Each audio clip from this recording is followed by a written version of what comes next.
Hello guys, hello water sign, hello Pisces, Scorpio and Cancer. Welcome dito sa aking channel, Kapalaran 888.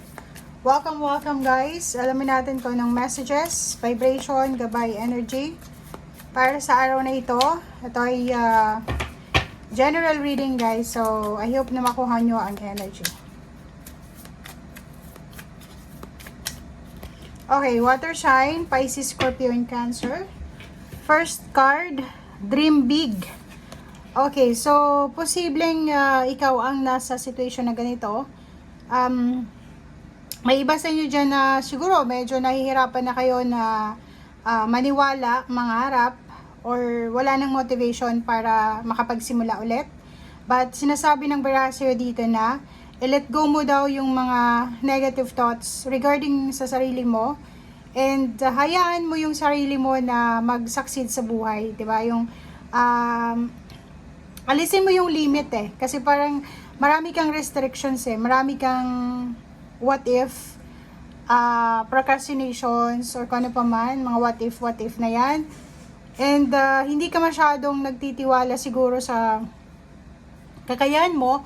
And yung iba sa iyo dito is masyadong negative. Pag negative kasi yung iniisip natin, wala talaga tayong makukuhang positive. So, kailangan, palagi lang na positive, sabayan mo siya ng action mo, sabayan mo ng sipag, tiyaga, and ibibigay yan sa'yo Kasi hindi naman lahat ng efforts natin, lahat ng mga ginagawa natin, pagod, mga sakripisyo, ibinabalik yan. Walang sakripisyo na hindi ibinabalik. Okay? So, dito sinasabi ng barahan na sa araw na ito, huwag mong hayaan ang sarili mo na manatiling naandyan sa lugar kung nasaan ka man sa ngayon. So, ibig sabihin, bigyan mo ang sarili mo ng pagkakataon na maniwala ulit sa kakayahan mo. Bigyan mo ulit yung sarili mo ng parang, anong tawag dito, focus. Bigyan mo yung sarili mo ng focus na para simula ka ulit. Like, yung iba sa inyo dyan na feeling nyo wala nang sisimulan kasi matanda na, may edad na, or siguro ilang beses nang na-reject. Sinasabi ng barahan na alisin natin yung negativity, yung thoughts natin na negative. And simulan natin, kahit nasan tayong estado sa ngayon, simulan mo kung ano man ito, or tapusin natin kung ano yung dapat tapusin. Okay, so sa araw na ito, nakikita ko sir dito, yun, may iba sa inyo dito na posibleng naglalaban yung isip nyo diba? Marami kayong gustong gawin, marami kayong gustong simulan, marami kayong gustong patunayan, or marami kayong gustong ma-achieve sa buhay, but yung isip nyo ito ditong 5 of Wands na to is parang yung isip nyo, parang confused, hindi nyo alam kung ano yung gusto nyo gawin. Okay? Ang focus nyo is yung mahawakan yung financial success, yung stability, yung abundance, yung prosperity, yung balanse sa usaping pera. Pero, may mga gumugulo sa isip mo na parang, ay hindi ko yan kaya, baka mahirapan ako, yung parang ganon.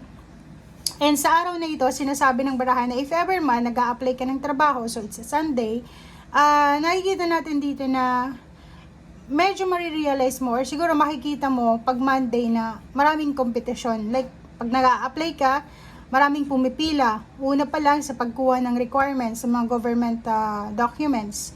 So, nakikita mo na maraming kumukuha ng NBI, kumukuha ng passport, ng birth certificate, or kung ano man to, na government document. So, medyo ma-assume mo na yan sa isip mo, ina-assume mo na, ay, ang daming self-employed, so maraming competition ngayon. So, sinasabi ng baraha, if ever then may negosyo ka, pwedeng sa araw nito, marami din na competition, or nakita mo yung kapitbahay mo, meron din siya ng negosyo, ng nininegosyo mo, or posibleng nagbabala ka pa lang na magnegosyo, and then napapansin mo na mahirap makipagsabayan sa mga nauna na sa'yo, parang ganun.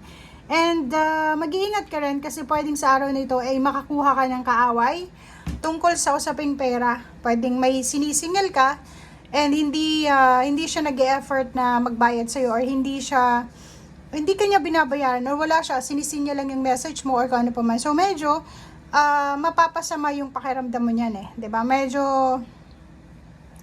maiinis ka, madidisappoint ka, and mahihirapan ka, parang ganun. So yun. Nine of Pentacles, sinasabi ng baraha mo sa'yo dito na posibleng sa araw na ito, kung ano man ito na pumasok na idea sa isip mo, like ang dami-dami nating mga ideas minsan, 'di ba?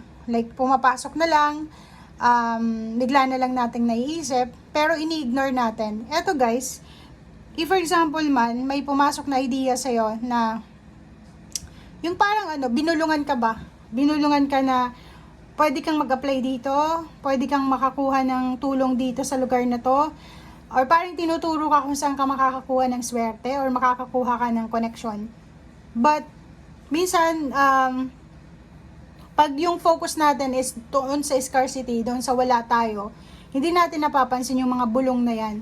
And sa araw na ito, sinasabi ng barahan na posibleng, yung iba lang like for example Pisces or ibang Capricorn na may Pisces sign, sinasabi ng baraha sa'yo dito na, sorry nasabi ko yung Capricorn na hindi naman water sign, pero may mga Capricorn na may Pisces sign, sila ay posibleng magiging sobrang saya dahil sa financial success na tinatamasa nila or parating pa lang. Kasi 9 pa lang to parating pa lang siya.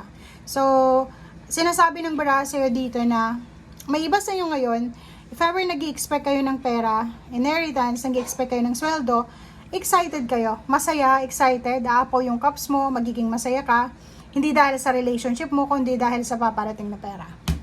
Okay. Pero syempre, kakibat din ng pagiging masipag mo is yung mapapagod ka. So, since it's Sunday, if ever man wala ka namang ginagawa, wala kang trabaho, wag mong, kumbaga, i-deprive sa sarili mo yung pahinga. Okay? Matulog ka, magpahinga, kumain ng gusto mo, spend time with your family, sa nature, or kung ano man to na pwede mong gawin sa araw na ito. Sinasabi ng baraha dito na sa mga susunod na araw, buwan na taon, ang dami-dami mong options na pwedeng pagkakitaan. Siguro sa ngayon, especially yung mga Scorpio and Cancer, medyo hindi nyo nakikita yung ibang options kung paano kayo kikita ng malaki or paano nyo makikita yung paraan nito. Okay? Kung paano kayo magsasucceed sa buhay. But sinasabi ng barahan na siguro 7 weeks from now, 7 days from now, 7 months from now, makikita mo na yung iba't ibang klase ng paraan kung paano ka makaka-survive sa financial, or paano mo siya mapapalago if ever may negosyo ka, may mga bagong ideas ka, bagong strategies, bagong steps na magbibigay ng improvement sa business mo or negosyo. If for example, gusto mong maging mataas yung position mo sa trabaho, marami ka din na pwedeng wisdom or malalaman kang ideas or enlightenment sa several months na parating. Okay? Thank you guys.